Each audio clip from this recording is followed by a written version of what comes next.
Welcome everyone in this video lecture. My name is Momita Bishwas and I will be talking about women's rights and social reform. I would like to thank Professor Dilwar Hussain for giving me this opportunity to deliver a lecture in this online video lecture series. For today's lecture, I will be focusing on works of Mary Wollstonecraft and in Indian context Pandita Ramabai. As we know, Mary Wollstonecraft is often thought to be one of the foremost feminist thinkers in the Western philosophical tradition, and she was born in 1759 and her ideas were considered to be quite radical for that particular time, and she was working in 18th century Europe. Let us just focus on what kind of condition women were going through at that particular time in Europe, especially in 18th century Europe.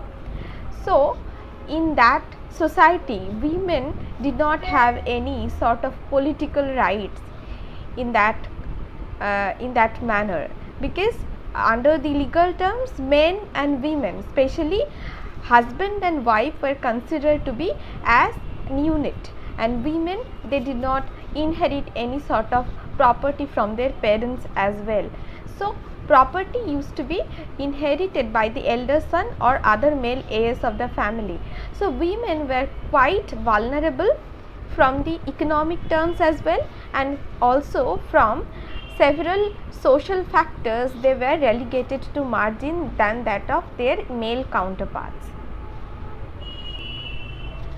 So, let us think why we prevail this understanding that Mary Wollstonecraft is one of the pioneering figure to hail women's rights in the public arena, because she actually focused on the aspect that men and women, they should be equal in front of law.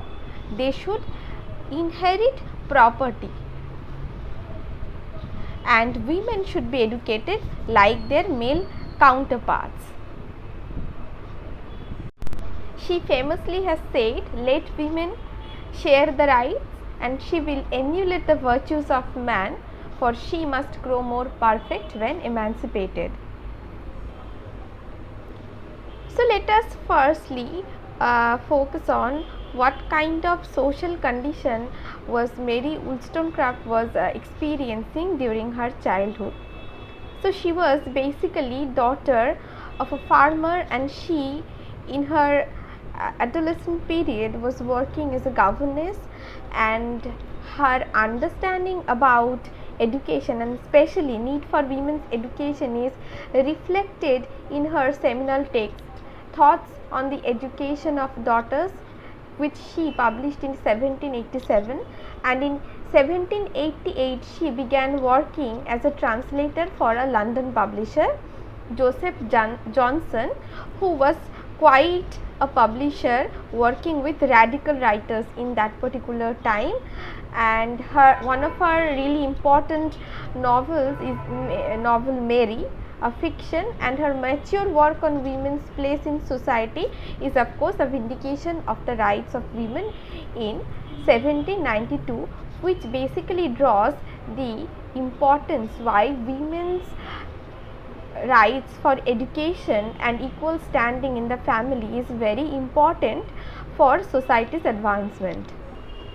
So, there is a really interesting background for this text, Vindication to the Rights of Woman. So, it is interesting to talk about Vindication of the Rights of Woman, and there is a really interesting background behind this seminal text, because before writing Vindication of the Rights of Women, Mary Wollstonecraft has also written another text called Vindication of the Rights of Men. So, what was the context? She was writing in a time when French Revolution has gained a really interesting momentum, and one of her acquaintances named Richard Price, who was a dissenter, has given a talk before society for commemorating glorious revolution of 1688, and of course being a dissenter and of course while defending glorious revolution, his aim was to defend the interest of French people who were motivated to bring a change in the society, and he was not obviously supporting the monarchy. Such scathing attack on the monarchy had alarmed Edmund Burke, a member of parliament, who has written another text, really famous text, to defend American Revolution, called Reflections on the Revolution in France, November 1790s, and in that particular text he has shown a rhetorically brilliant attack on natural rights and the defense of monarchy and aristocracy. So Burke's ideas, which actually swiped Price off, made Wollstonecraft quite angry, and she tried to vindicate rights of man, or rather natural rights of man, in this text called A Vindication of the Rights of Men, where she actually replied to Burke by saying, "Misery to reach your heart, I perceive, must have its cap and bells." She denounced injustices of British Constitution. She had attacked the fact that elder men always inherit property of their parents, and there are really strange prejudices that were prevailing in the society. Of course, later Thomas Paine's work, The Rights of Man, was more influential for bringing an ideological change in society, but still we cannot forget that it was Mary Wollstonecraft who vindicated rights of man in her work as well. Through her work and through her life, it is quite clear that she was a radical person. She was a radical thinker, and in A Vindication of the Rights of Woman, which is her one of the most important works and a seminal work for feminist theory as well, especially first wave feminist theory, she has written this text as a reply to a former Bishop of Autun, who said that there is no need for educating girls over grade 8 and education for boys was open. We know that Mary Wollstonecraft was always talking about equal rights for man and woman, therefore she will definitely attack such understanding which is coming from a religious spearhead of society. So in A Vindication of the Rights of Woman, which she wrote after 3 months and which finished in January 3rd, 1792, she issued certain statements which indicated that she is talking about political equality for women, equality in the grounds of education, that means women and men should be educated equally and in a similar fashion. They should not be educated in different ways because of their gender roles in society. And also she was not a person who belonged to the group called Blue Stockings, as she was not talking about rights of only aristocratic women. She was from a humble background and she vindicated rights of everyone, be it men and women, and in her work we see certain qualities which is important still today. Famously, author Virginia Woolf remarked about Wollstonecraft decades later, saying, "We hear her voice and trace her influence even now among the living." So this statement iterates how Mary Wollstonecraft is relevant even in the time of Virginia Woolf and even today. So by looking at this certain references and certain issues, we basically can understand that Mary Wollstonecraft was talking about equal education for men and women, and she was also talking about how women performed in society and how such performance of women in society or their roles in society was not benefiting them at all. While reading Mary Wollstonecraft, it is important to understand what was social position of women in that society. She was writing in 18th century Europe, in the context of 18th century England, when women had to perform strict gender roles in society. So up to 18th century, it was quite normal for a woman to work in the productive arena of life. She could actually contribute in the family income, as society was quite different at that time. But after industrialization and rapid industrialization, it was seen that society was moving slowly and sometimes rapidly, and gender roles, especially for women, actually codified their roles to become kind of ornaments for society. If the woman is from an affluent background, especially bourgeoisie men from affluent backgrounds, and if she is married, she had to codify her daily life within strict dictums, and she did not, or rather not, was not considered to entertain or engage into productive work. While discussing women's role in society, Mary Wollstonecraft firstly criticizes this women's life as she says, they are the feathered race, or she compares them with beautiful birds, and she says they stalk with mock majesty from perch to perch.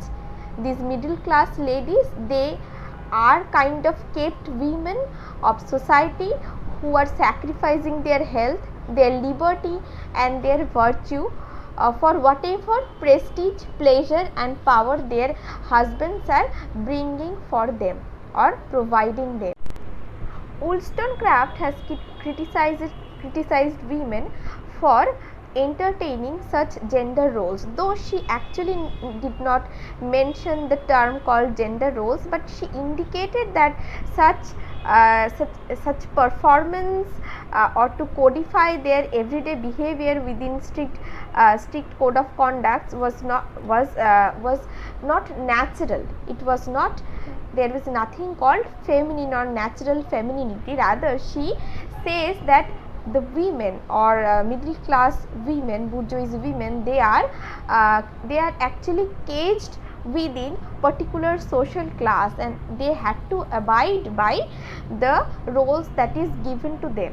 So it is not actually true that women are more emotional than men and men are more intellectual or reasonable than women, but to fit in the society, and in a society which actually prescribes women to fit within a really small and rigid cage, they had to perform in a significant fashion, which actually was making them emotional beings, according to Wollstonecraft.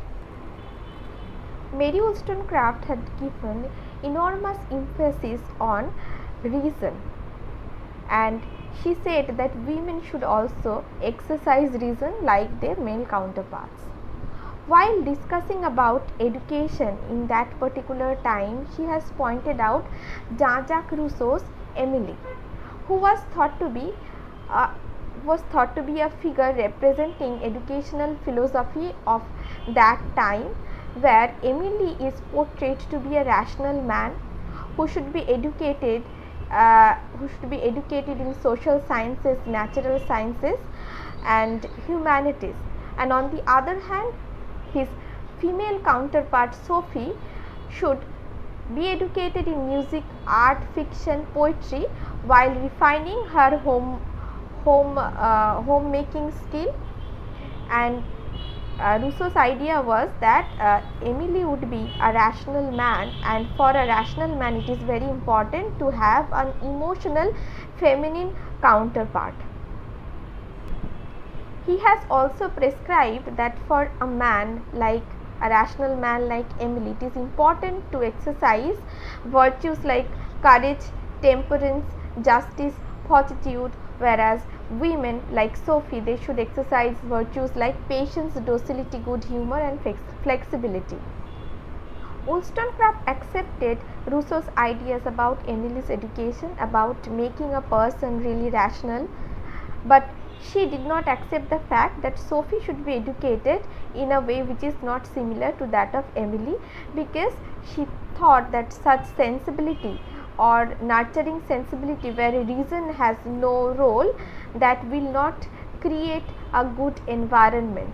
And she has stressed it again and again that women, if they exercise reason over their emotional side, they will be better daughters, observant daughters, affectionate sisters, faithful wives and reasonable mother.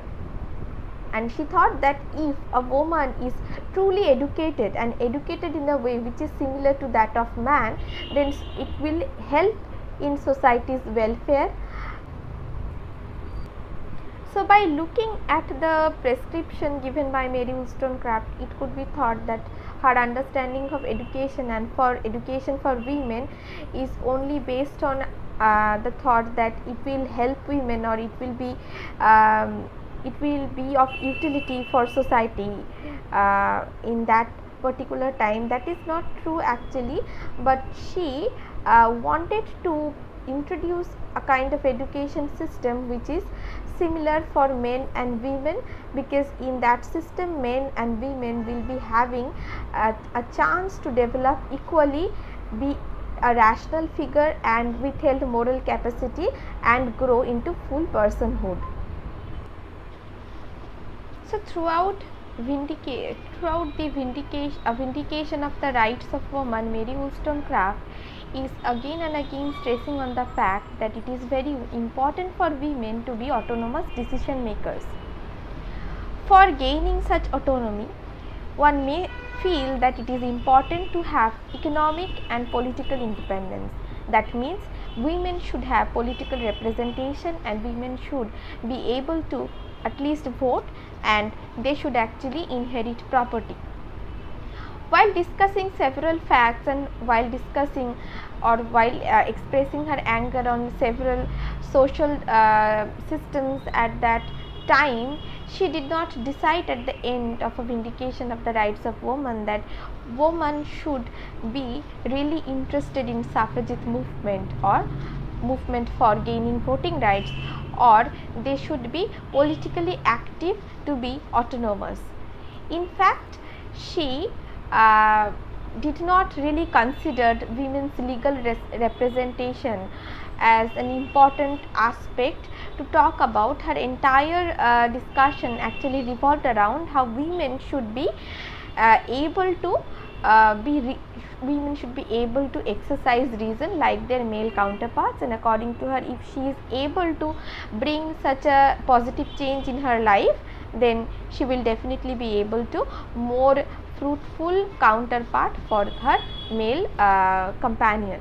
So, taking from her point of view, we see that later social reformers, especially women's rights activists in America, they were hugely influenced by her statements as well. I will be talking about two such women activists who were engaged in suffragette movement in the 19th century England, America. So, in the first wave feminist movement, Elizabeth Cady Stanton and Susan B. Anthony, they were prominent figures who were engaged in women in movement where women's political representation was given much importance. They were fighting for voting rights of women in America. And at that particular time, abolitionism was also in full swing, and we see that women's rights movement and abolitionists, they actually worked together, and we see that Elizabeth Cady Stanton, she was also engaged in abolitionist movement. So these two activists, Elizabeth Cady Stanton and Susan B. Anthony, they were endorsing views of gained from A Vindication of the Rights of Woman, which was written decades earlier, and taking Mary Wollstonecraft's ideological point of views. They have talked about how it is very important to have political and civil rights for women, and they have also discussed why it is very important for women to gain property or inherit property in order to be autonomous, as Mary Wollstonecraft has taken this point that for autonomy, political and economic independence from husbands are really important. Especially Susan B. Anthony, she embraced one of Wollstonecraft's idea, and she has talked about it quite well. Wollstonecraft has stated that there is no fundamental difference between the soul of man and woman, and should be no difference in education. So Mary Wollstonecraft's idea about equality in education for men and women, that was also taken up by first wave feminists who were working for women's voting rights. And also we see that Mary Wollstonecraft has talked about how women are suffering from a kind of servitude in this patriarchal society, and such radical arguments were also taken up by feminist activists like Anthony and Stanton. And in their suffragette movement, such sentiments and understanding actually helped them to formulate a groundbreaking principle for gaining women's political representation.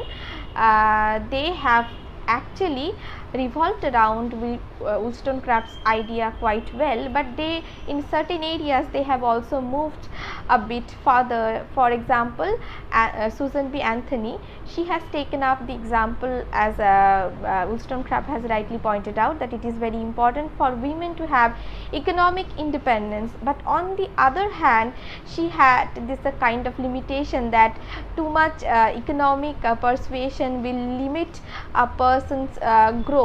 Therefore, women should not be only after property, but Anthony said that it is very important for women to actually fight for the property. Or they have also talked about homes for single women, and they were basically activists, and they hailed Mary Wollstonecraft as their predecessor in the feminist tradition they have just pointed out. In the suffragette movement, we see that was happening in 19th century America. Also, Wollstonecraft's radical idea about marriage, that marriage should happen between two individuals who are intellectually capable together, that has also been pointed out by activists in the suffragette movement. As Stanton has rightfully pointed out, that the first step towards higher, purer, more enduring unions is the complete education of woman. This is a quote that has been taken from Wollstonecraft, and Stanton has emphasized on this statement over and over again. And also Wollstonecraft's idea about equal kind of education for men and women, that has also been proposed by women activists in the suffragette movement. They have pointed out how Wollstonecraft has emphasized that physical education for girls is as important as boys, or development of their bodies and intellectual side.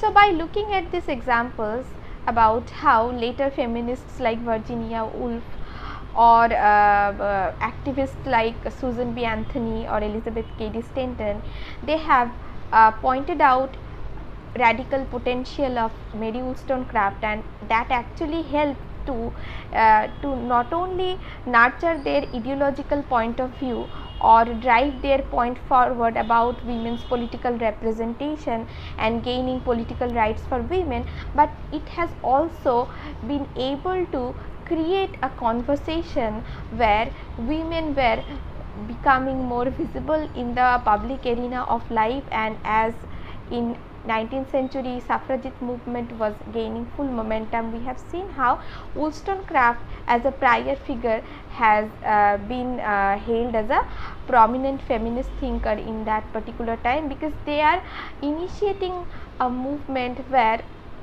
really few authors have challenged the system of society so far, and Mary Wollstonecraft is foremost amongst them. While talking about Mary Wollstonecraft and suffragette movement, we have been able to understand how social reform movements were helpful for gaining women's rights in 18th and 19th century, and these movements were framing a kind of conversation around which women were able to make their voice heard in the public arena of life. So, what was the condition in Indian context? In 19th century India, we are seeing that women's question is being raised. And what is the reason behind that? Because in 19th century India, there was much focus on the aspect that nationalist movement was gaining full momentum. In this particular time, India was colonized by British colonizers, and in that time women were suffering for the patriarchal tradition of India. In Indian context, we see that caste inequality coupled with religious doctrines actually make women vulnerable, and these issues actually marginalize women, and patriarchal tradition in Indian context is much different than the Western tradition. In this time, especially in 19th century, we know that certain social customs like sati, widowhood, and those were those were debated quite furiously. And also we see that women were not educated like men. There was no question of educating women. There were certain customs like marrying women off in a really early age.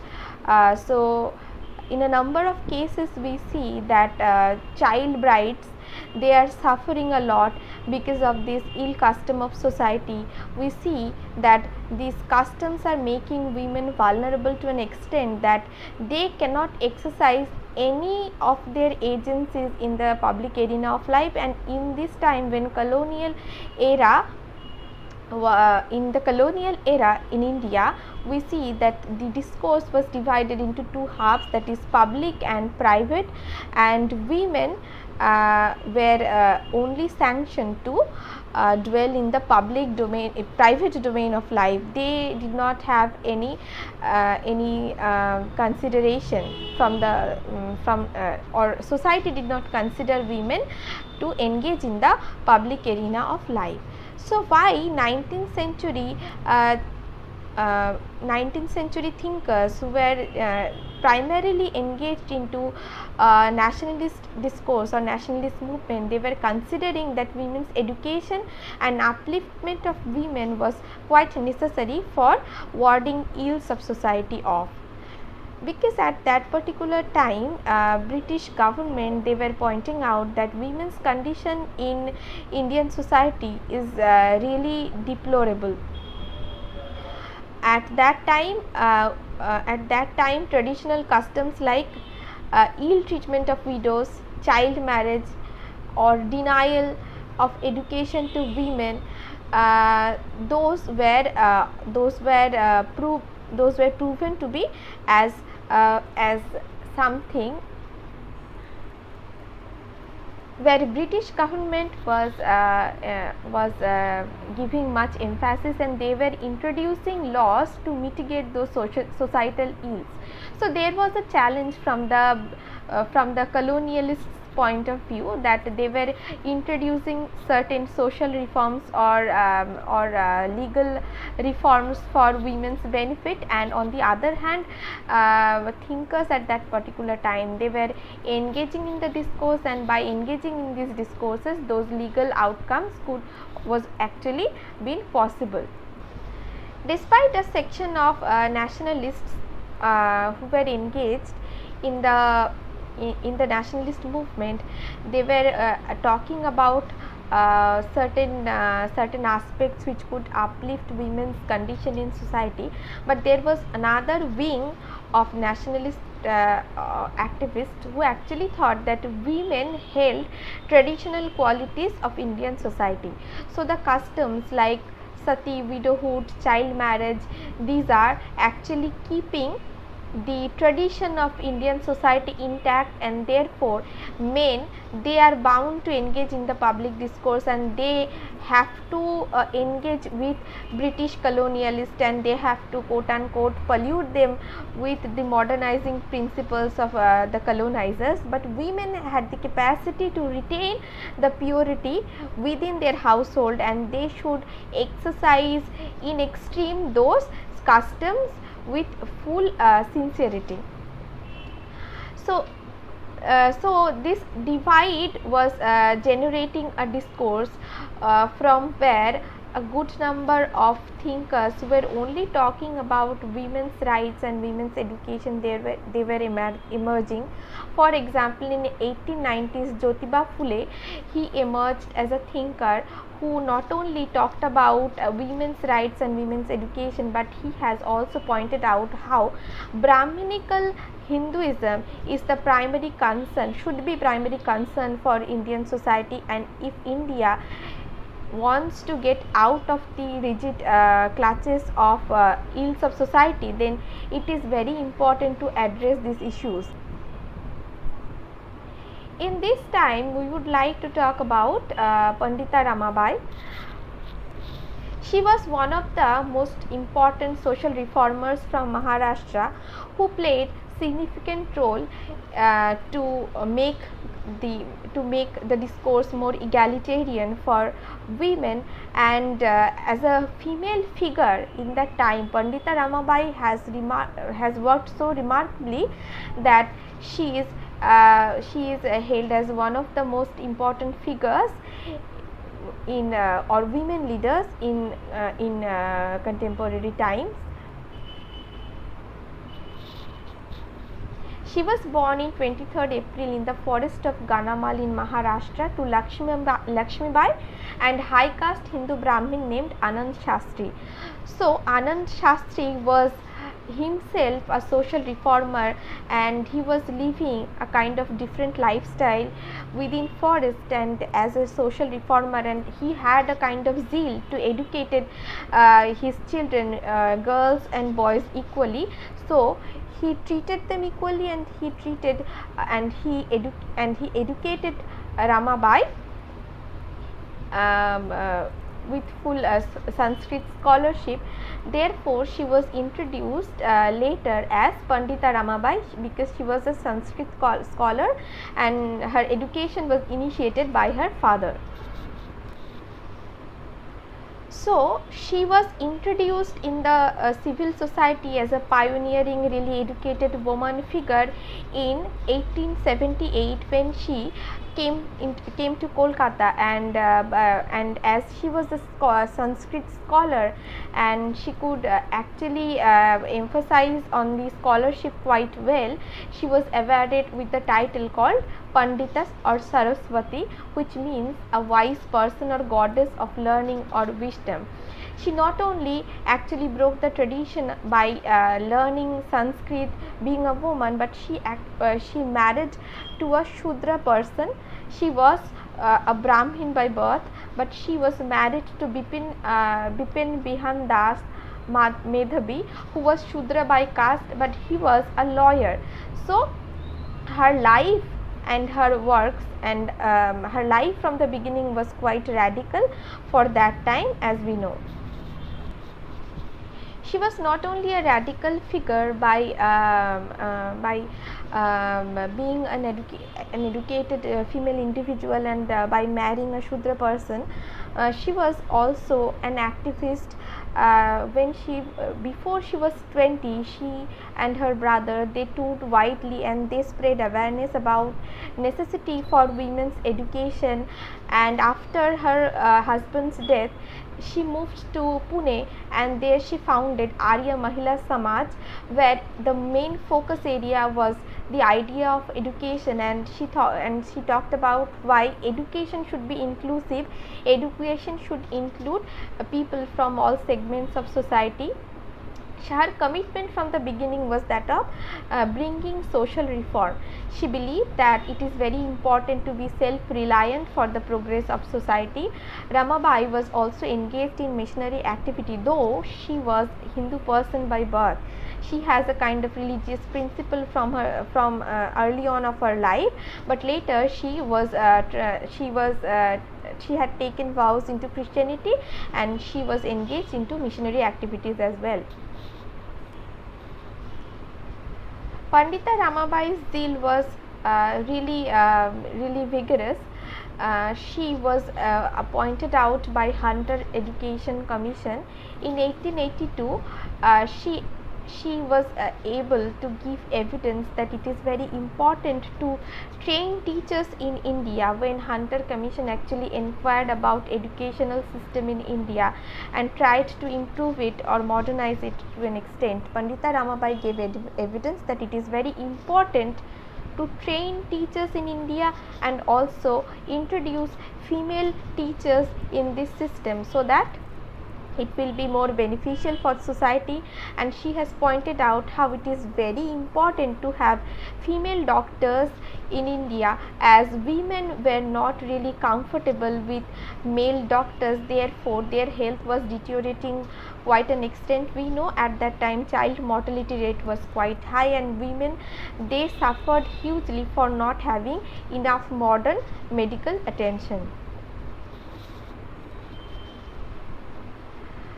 Pandita Ramabai was so encouraged by the deplorable condition, by looking at the deplorable condition of Indian women's health, that she tried to engage into medical profession as well. Later, her cousin Anandabai Joshi, in 1886, she was first Indian doctor who graduated from America, and she attended the graduation ceremony. A year later, in 1887, we see that a group of admirers of Pandita Ramabai, they had formed American Ramabai Association, and they were able to gather financial support for a residential school of Hindu widows. As we know, at that time Hindu widows, they did not have any good place to go after their husband's demise. So this initiative could not only educate them but also give them a stable condition of living. In this particular time, Pandita Ramabai has written one of her most significant works titled The High Caste Hindu Woman, where she emphasized the fact that in India, caste and religion, they together marginalize women. She has pointed out certain examples like condition of widows, when customs like sati, that is legally prohibited, widows at that time were still relegated into margins of society. And she has pointed out how texts like Manusmriti, that actually perpetuate certain customs which marginalize women and reproduces patriarchal tradition within the fold of different castes, because it was important to retain Hinduism that a person from a single caste community should get married to a person of that caste only, and through this endogamous marriage caste was reproduced. Caste is conceptually reproduced through marriage, and this is ascribed by religio-legal texts like Manusmriti. So she has scathingly attacked those areas, and she has talked about how in Indian context women's condition could not be uplifted if such ill customs are prevailing till today, and due to such understanding later she was converted into Christianity, which was a huge shock for many individuals in India, because such an acceptable and such a respectable figure from Hindu community, from high caste Hindu communities, converting into another religion, that was a shock for Hindu community in India. Still, she pointed out that such spiritual transformation was very important for her, as the naked side of Hindu society was opening in front of her, and she was basically able to analyze how inequalities and are prevalent in Hindu society, in Hindu religious tradition, and women's condition in this tradition could not be uplifted, as she has pointed out in her book, The High Caste Hindu Woman. So she was able to establish a home for learning titled Sharada Sadan in March 1889. There she was able to introduce a kind of refuge for widowed women and children. They could read, write, learn history, environment, among others, and they were also treated, or they were also taught with important skills those they could use in their for earning something, for earning their livelihood. And later later she was able to establish Mukti mission as well in 1889, when famine hit Pune city and government actually limited amount of people she could take in Sharada Sadan. She established a larger setup for more children and women.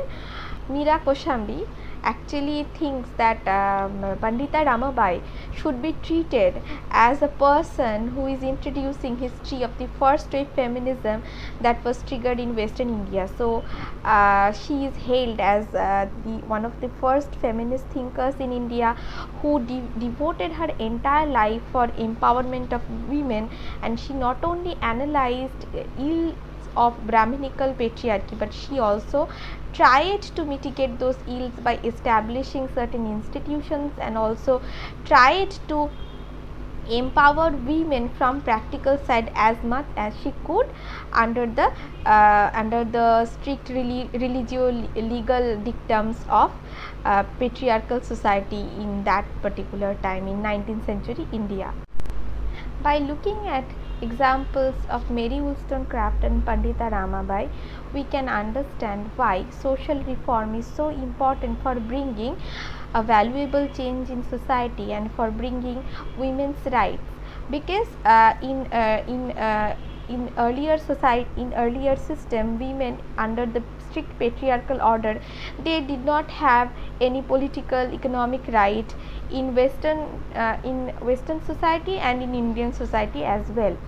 And in this two different kind of context, we see how different sort of power dynamics were perpetuating different kind of setups through which women had to deal with. For example, in India, we see that Brahminical patriarchy was one of the significant factors with which women had to deal, and they had to deal with the religious order. They had to perform certain social dictums given by the Hindu religious tradition, or spearheads of Hindu religious traditions. Coupled with that, they had to deal with colonial system and its interaction with Brahminical patriarchy as well. So women from a higher caste background, from a respectable background like Pandita Ramabai, she had to fight a lot in order to in order to empower herself and in order to empower a few women from high caste background. But you can basically understand it was almost impossible to uplift condition of lower caste women, because they had to deal with so many other caste inequalities as well as gender inequalities. So we see in Indian context there is this kind of layered system where caste inequality reproduces women's marginalization in different ways.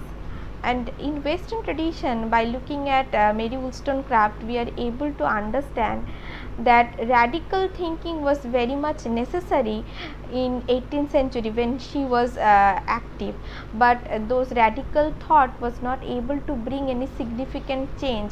Rather, she had to wait for almost 100 years, after which suffragette women activists of suffragette movement could take up those ideas and work on those ideas, and only after that they could gain voting rights, even after certain almost like 50 years or so after that they gained voting rights in America. So it is not easy to bring a radical thought for gaining women's right at an instant, and it is quite naive to think that change will come only after introduction of a thought. But reforms actually initiate a kind of discussion, and only after that, only after long and arduous fight, women's rights were able to achieved. So I would like to thank everyone for your kind attention, and thank you.